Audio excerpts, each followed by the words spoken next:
Alright, hello friends, welcome to arts के YouTube channel. मेरा नाम है आयुष राठी और ये हमारा ट्रिक्स एंड चीट कोड्स का एक और नया एपिसोड है जिसमें मैं आपके सामने क्वेश्चंस लेने वाला हूँ वीआईटी ट्रिपल ई के प्रीवियस ईयर क्वेश्चंस। और उसमें हम देखेंगे ट्रिक्स एंड चीट कोड्स, तुक्का टेक्निक्स देखेंगे, किस तरीके से हम लोग ऑप्शंस को एलिमिनेट कर सकते हैं, किस तरीके से हम लोग इंटेलिजेंट गेसिंग कर सकते हैं, जिससे कि अगर हम एक्चुअल तरीके से क्वेश्चन को सॉल्व नहीं कर पा रहे एग्जाम में तो किसी भी तरीके से हम अच्छा ऑप्शन एलिमिनेट करके सही ऑप्शन को मार्क करके आ पाए, जिससे कि हमारे सही होने की बहुत ज्यादा प्रोबेबिलिटी रहे। ये सारी चीजें हम लोग जो है इस वीडियो में सीखने वाले हैं। तो जल्दी से इस वीडियो को लाइक करके चैनल को सब्सक्राइब करके यार स्क्वाड का हिस्सा बन जाओ। उम्मीद करते हैं कि आपको ये वीडियो पसंद आएगी।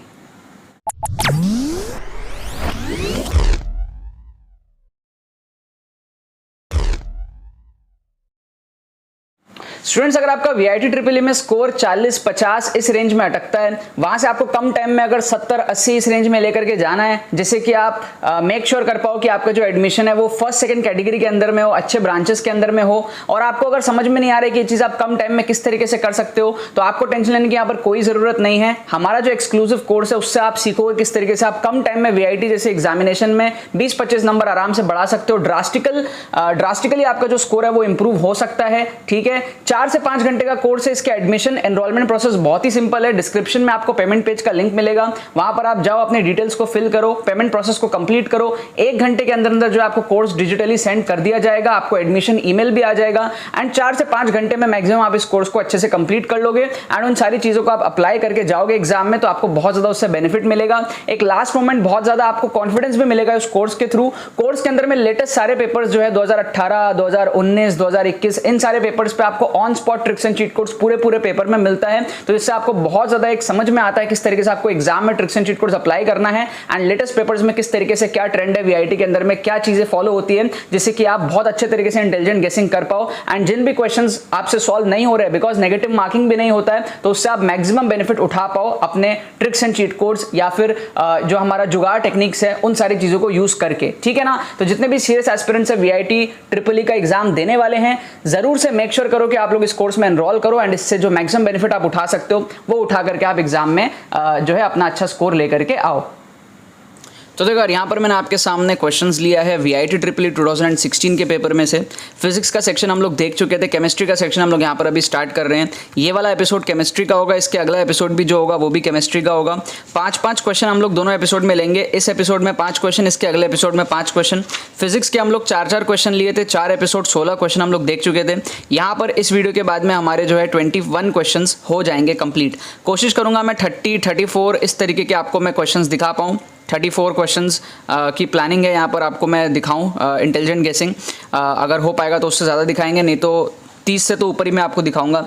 सो यहाँ पर किस तरीके से आपको इंटेलिजेंट गेसिंग लगाना है, किस तरीके से आपको एग्जाम में तुक्के लगाने हैं। वीआईटी ट्रिपल ई में आपका नेगेटिव मार्किंग भी नहीं होता है, तो काफ़ी ज़्यादा इंपॉर्टेंट हो जाता है आपके लिए सारी चीज़ों को सीखना। वही सारी चीज़ हम लोग यहाँ पर देख रहे हैं। फिजिक्स के अंदर में जो 16 क्वेश्चंस कराए उसमें से एवरेज सारे बच्चों के आई होप 8-10 क्वेश्चन तो मिनिमम सही हो ही गए होंगे। अब केमिस्ट्री की बारी है। केमिस्ट्री में हम लोग देखते हैं 16-17 का पेपर हम लोग कवर करने वाले हैं यूट्यूब पे, और उसके बाद में जो लेटेस्ट पेपर्स है वो हमारे कोर्स में ऑलरेडी कवर अप हो चुके हैं। आप कोर्स में एनरोलमेंट कर सकते हो, 1 घंटे के अंदर अंदर आपको कोर्स मिल जाएगा एंड 4 से 5 घंटे का कोर्स है, आप उसको कवर अप कर सकते हो।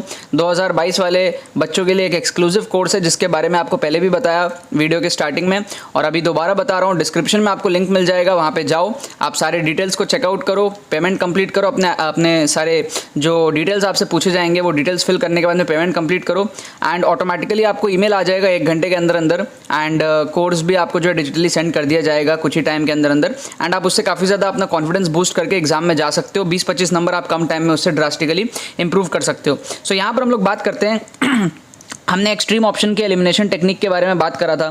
तो हमारा जो एक्सट्रीम ऑप्शन का एलिमिनेशन टेक्निक था उसके अकॉर्डिंग हम देखेंगे तो इस क्वेश्चन में जो फर्स्ट क्वेश्चन है इसमें +8 सबसे बड़ी वैल्यू हो जाएगी, सबसे बड़ा एक्सट्रीम हो जाएगा, और +2 जो है वो सबसे छोटा एक्सट्रीम हो जाएगा।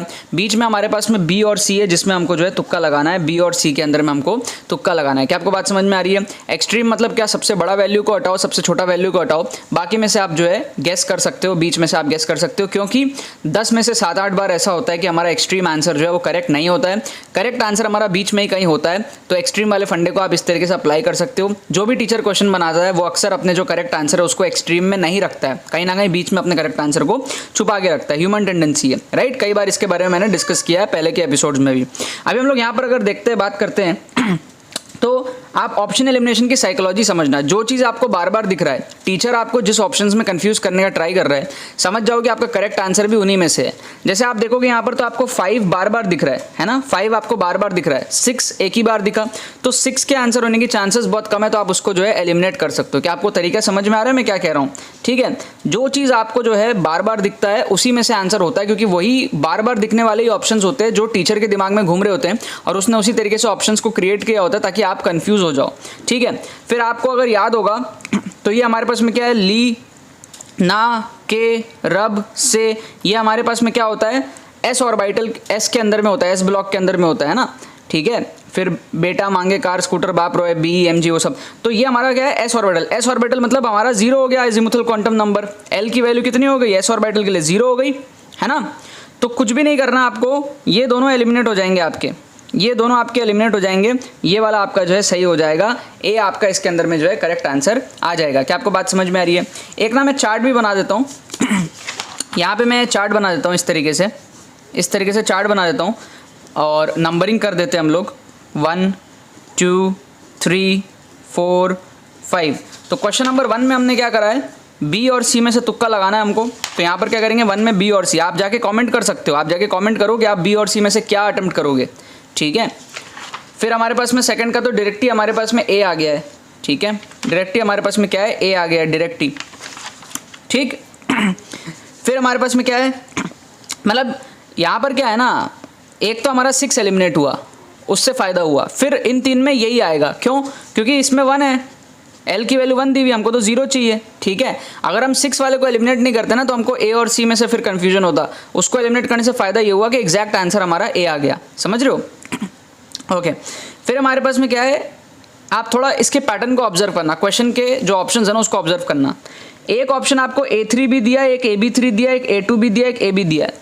तो आपको समझ में आ रहा है A3B और AB3 आपस में सिमिलर है, तो आप इन दोनों में से ही तुक्का लगाओगे, बाकी को आप एलिमिनेट कर दोगे। अगर आप तुक्का लगाओ तो, मैं ये नहीं कह रहा कि आप तुक्का लगाओ, ज़बरदस्ती नहीं है, लेकिन अगर क्वेश्चन सॉल्व नहीं हो रहा, क्वेश्चन को छोड़ने से तो बढ़िया तुक्का लगाओगे ना, राइट। तो ऐसे ऑप्शन जो आपस में सुनने में सिमिलर साउंड कर रहे हो, जैसे A3B और AB3, ये दोनों एक दूसरे से ही बने हैं। ठीक है, अगर A2 भी आंसर होता तो AB2 दे देता, है ना। टीचर के लिए बहुत आसानी होती है AB2 देना, लेकिन वो आपको ना A3B AB3 में 3 के नंबर में आपको कंफ्यूज कर रहा है। समझ रहे हो, A3B और AB3, तो कहीं ना कहीं चांसेस है कि A और B में से ही आंसर होने के ज़्यादा चांसेस हैं। तो आप क्या करोगे, A और B में से ही तुक्का मारोगे, अगर मारोगे तो। क्या आपको बात समझ में आ रही है? ऑप्शंस बनते कैसे, जैसे कोई चीज़ मैन्युफैक्चर होती है ना फैक्ट्री में, तो उधर फैक्ट्री को इमेजिन करना है कि ये चीज़ कैसे मैन्युफैक्चर हुई होगी, ये ऑप्शंस कैसे बने होंगे, तो आपको जो है आंसर्स वगैरह दिखने लग जाएंगे। तो यहाँ पर ए और बी में से हम क्या करेंगे, तुक्का लगाएंगे। ठीक है, फिर हमारे पास में क्या है, इस टाइप के क्वेश्चन में मैं आपको बता दूं, लंबे ऑप्शन को आपको मार्क करना है। कभी भी ऐसा स्टेटमेंट हो ना आपके पास में से 4 स्टेटमेंट हो, सबसे लंबा जो है उसको मार्क कर दो। यहाँ पर आप देखोगे ए लंबा है, ये बी और सी तो छोटे छोटे हैं, डी सबसे ज़्यादा लंबा है, तो हम क्या करेंगे, डी को यहाँ पर जो है मार्क कर देंगे। ठीक है, ए या डी में से मार्क करेंगे, बट डी बहुत लंबा है तो उसको मार्क करेंगे। अब इसके बारे में भी मैंने कई बार बताया, वापस बताता हूँ, लंबा ऑप्शन होना मतलब टीचर की मजबूरी है। टीचर को 4 ऑप्शन बनाने हैं, आप 4 ऑप्शन बनाते तो आप इतना मेहनत करते, छोटा छोटा ऑप्शन डाल देते ना, 4 काम निपटा देते।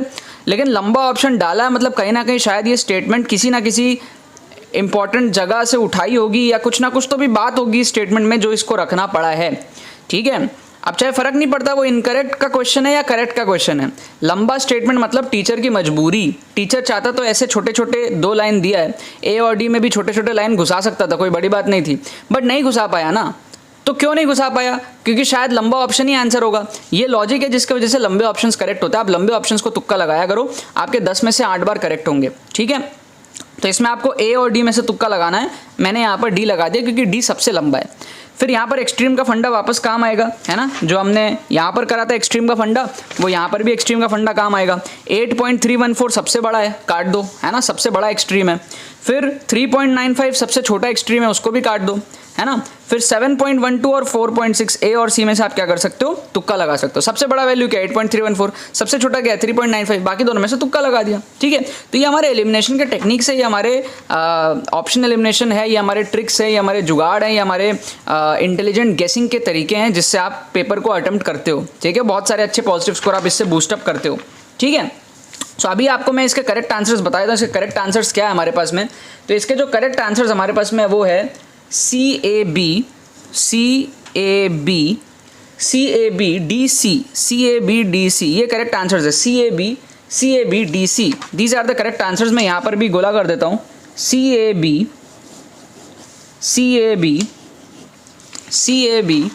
DC, ये लंबा वाला ऑप्शन डी करेक्ट है, CAB एंड DC।